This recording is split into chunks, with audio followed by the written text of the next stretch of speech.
तर एवढी खतरनाक गर्दी आणि हा 20,000चा डिझेल कायच्यासाठी, तर चला सांगतो पुरी स्टोरी। तर हे आहे कापेश्वर यात्रा पार्ट 2। तर मग आमचा चिवडा झाला खाणं, तर मग गेले आम्ही यात्रा फिरण्यासाठी। तर तुम्ही पण पाहून घ्या।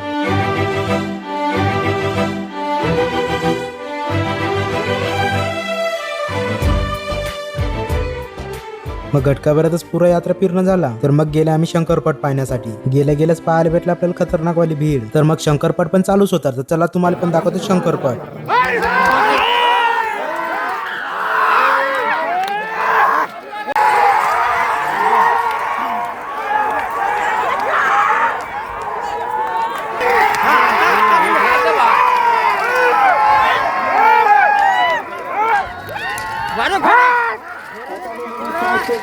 मग 1-2 तास पाहिल्यानंतर उन्हानं लयच त्रास आला होता। तर मग आम्ही वापस आले स्प्राईट पिण्यासाठी। तर मग तान्याने घेतला स्प्राईट आणि मी बनवलो खतरनाक वाला पॅक।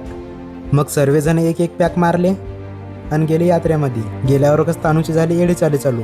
मग तेवढाच झाला, तर मग गेले आम्ही ऊसाचा ज्यूस पिण्यासाठी आणि गेल्याबरोबर 4 गिलास ऑर्डर केले आणि 4-5 जण पिऊन घेतले। मग तेवढाच झाल्यावर मग गेले मंदिराकडे। मग मंदिरात जाऊन थोडासा बसले। मग वैभ्यानं दिला टुटक्या चष्म्याचा फेक रिॲक्शन आणि गेला मंदिरामध्ये। तर पहा त्याची एडी आली। तर तो करत होता चष्मा लावून पूजा। मग तेवढाच झाला की वापस आली यात्रेमध्ये। तर मग 2 घेतले भाऊने, वैभ्या गाय बांधायला गाय बांधायले। मग थोडस एडी चाली करून गेले गाडीकड। मग गाड्या घेऊन निघले मग घराकड। तर मग थोड्या वेळात आले पेट्रोल पंपावर। तर इथे एक स्कॉर्पिओ वाला 20,000चा डिझेल नेत होता। तर त्याच्या कारणाने आपल्याला थोडासा थांबा लागला। तर मग आपल्या गाडीमध्ये पण टाकलं पेट्रोल आणि निघले घराकडे। तर थोड्या वेळात आले घरी। तर आजच्या व्हिडिओमध्ये बस एवढंच। तर व्हिडिओ आला तर नक्की लाईक करा आणि असे डेली ब्लॉग पाहण्यासाठी फॉलो पण करून घ्या।